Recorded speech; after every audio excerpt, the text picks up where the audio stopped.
Shalom and good evening. This is TV7 Israel News broadcasting to you from Jerusalem. And in today's top stories, U.S. President Donald Trump threatens to withhold future financial aid to the Palestinians over what the American leader called the Palestinians' unwillingness to talk peace with Israel. Anti-government demonstrations have spread across the Islamic Republic of Iran, marking the 9th day in which thousands of Iranians have marched calling for the end of the Ayatollah regime.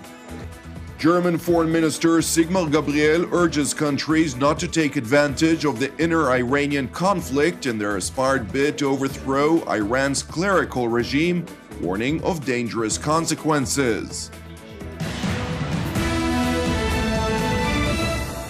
U.S. President Donald Trump threatened to withhold future financial aid to the Palestinians over what the American leader called the Palestinian unwillingness to talk peace with Israel. President Trump wrote on his Twitter page that Washington grants the Palestinians hundreds of millions of dollars a year, yet gets no appreciation or respect in return.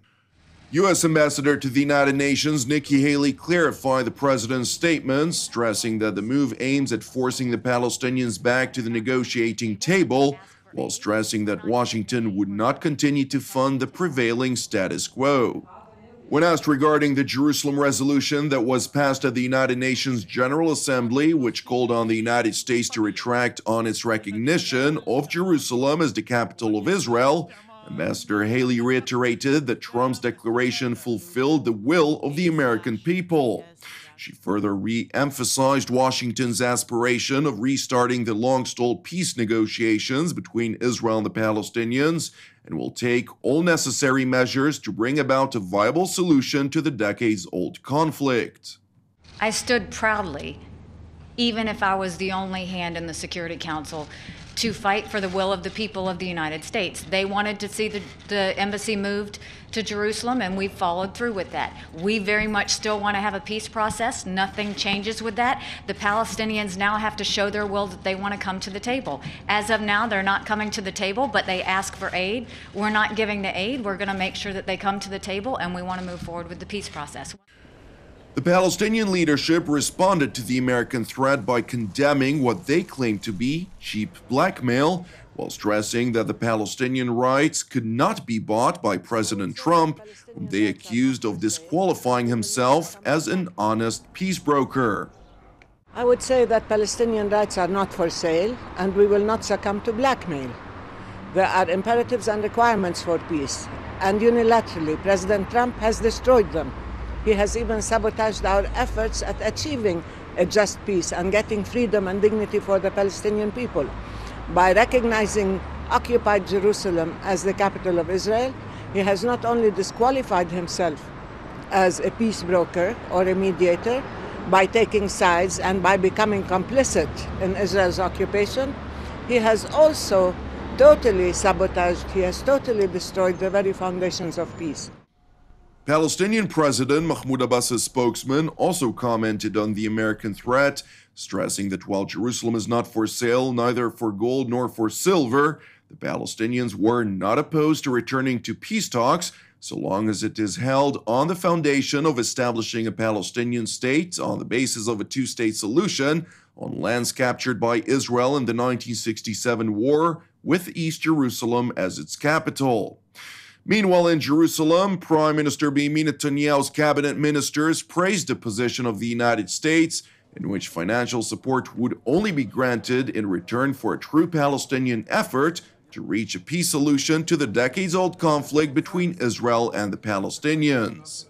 President Trump is absolutely right.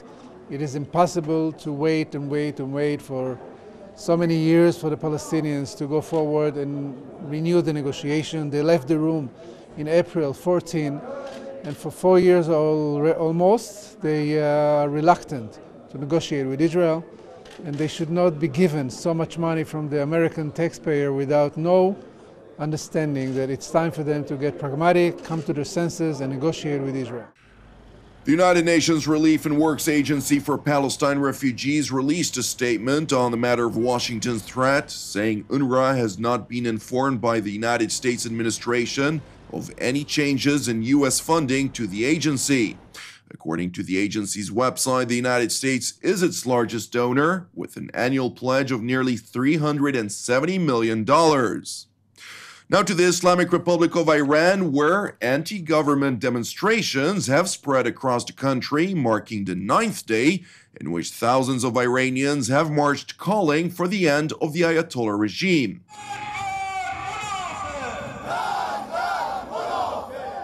Video footage obtained by TV7 shows Iranian protesters chanting death to the dictator and down with the clerical regime as Iranian security forces struggle to contain the boldest challenge to the Ayatollah regime since unrest in 2009.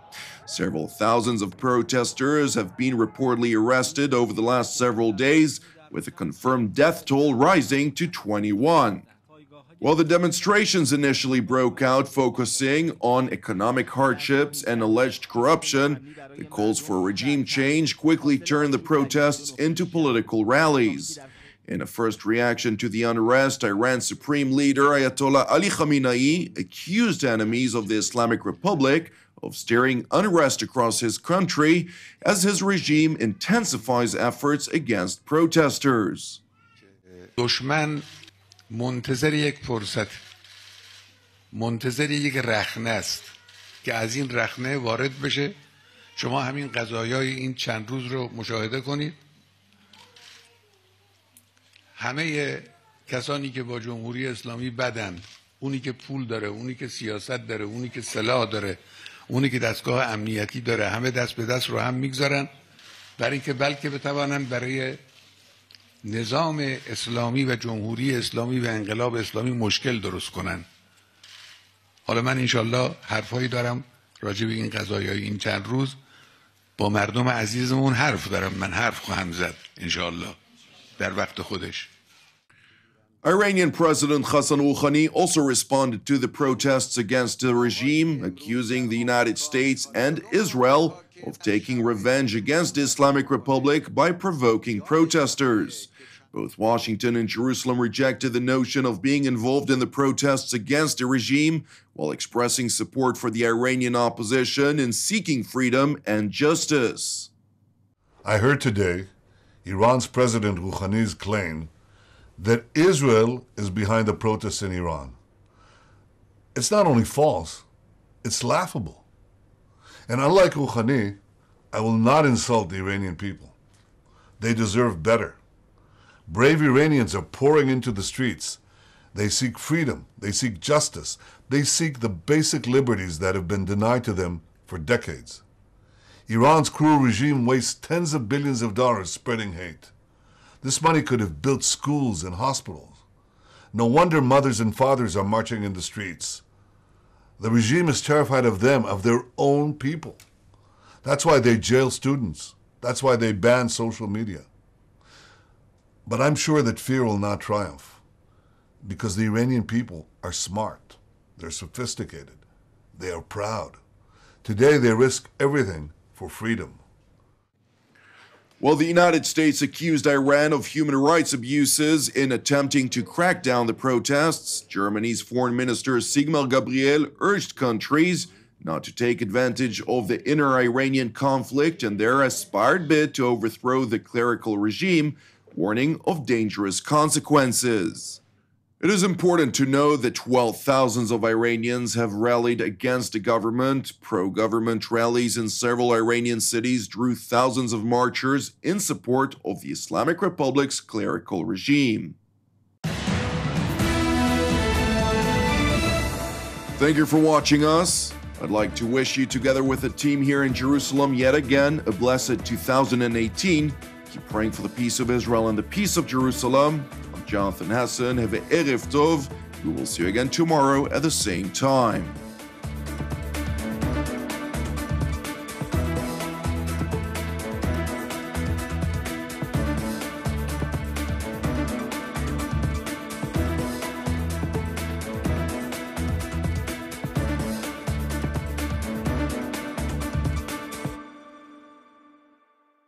In order to donate to TV7 Israel News, please follow these simple steps.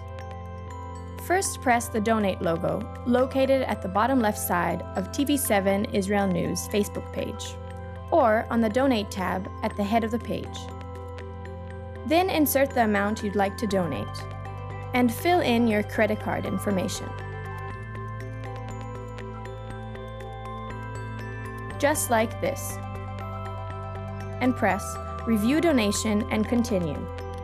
After reviewing your donation details, please press Donate to finalize your donation. That's it! Your donation is now complete, and an email with your donation details has been sent to your email address. You can also print your donation receipt by pressing the link here. Thank you for supporting TV7 Israel News.